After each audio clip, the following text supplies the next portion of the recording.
What's up, everybody, and welcome back to lesson 3 of How to Thrive. We are looking at skills that we can gain through Inside Out and Inside Out 2. Quick note before we begin, I believe on your guided notes it says lesson 2 twice. So right up there where it says How to Thrive, on my screen it says lesson 3. It may say lesson 2 on yours, but that's okay. We'll just deliver lesson 3 right now.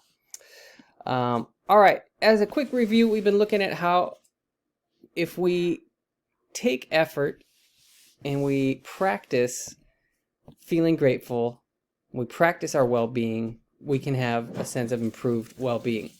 In other words, feeling good is something that you can get good at. All right, that's really the focus of this whole unit.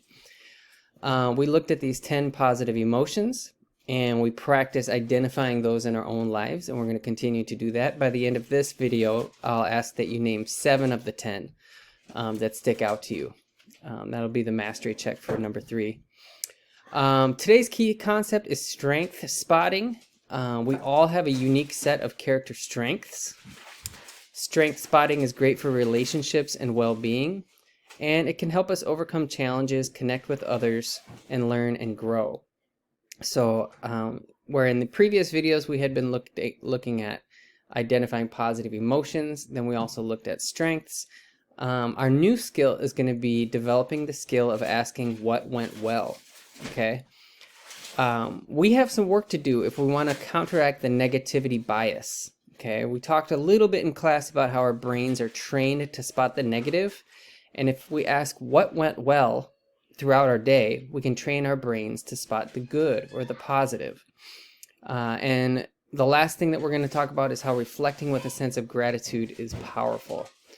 All right, so the skill of asking what went well involves this quality of gratitude, or the quality of being thankful. Okay, looking back at our lives, even as far as today,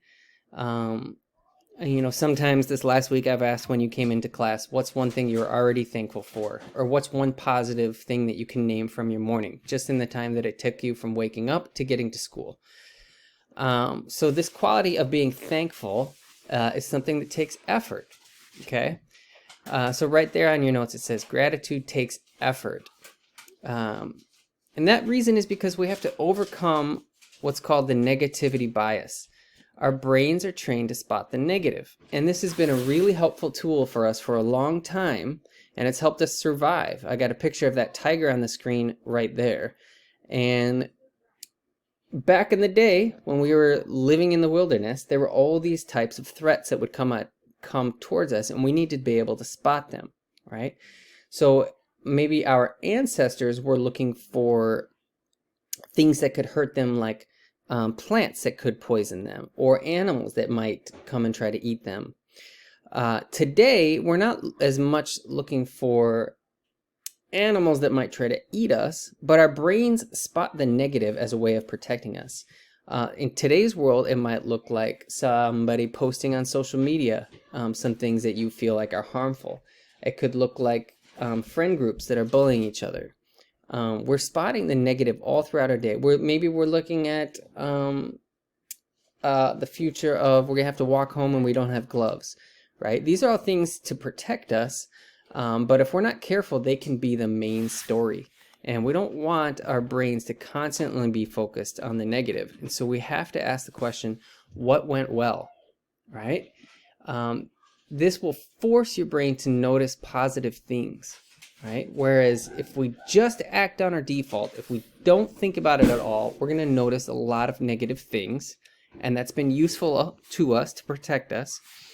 And so it takes effort to overcome that and notice the positive things in our life. And more than just knowing this, the most important thing we can do is practice this. So right now, I want you to name 2 things that have gone well today, and you can put 1 in each box. That's a first little practice where it's going to force you to think through your day already and put positive things in these boxes. You can do that in just a moment, or you can pause and do that and keep going. I'm going to keep going on this video. There's research that showed that a single act of thoughtful gratitude produced immediate 10% increase in happiness and 35% reduction in depressive symptoms.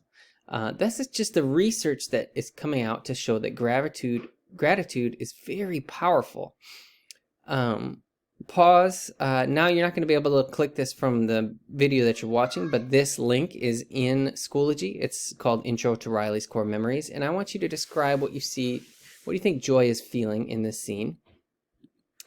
And then as a summary, we have to counter the negativity bias, and this takes effort. Asking what went well is how we train our brains to notice positive things in our life, and gratitude is powerful. It can literally have a positive impact on your mental health. What comes next, I want you to write down the name of someone you're grateful for, and then tell them. And circle on the right here. How are you going to tell them? Email them, text them? Are you going to tell them in person? You write them a letter? This will be a really interesting activity that I'm curious to hear about in class, about how this goes. But I do want to practice telling somebody that we're grateful for them. Okay, that was a lot in a short amount of time, but I think I'm going to pause it there. And as we finish out this unit, there will be a mastery check and probably a Jeopardy game about these inside out lessons and how to be well. All right, see you in class.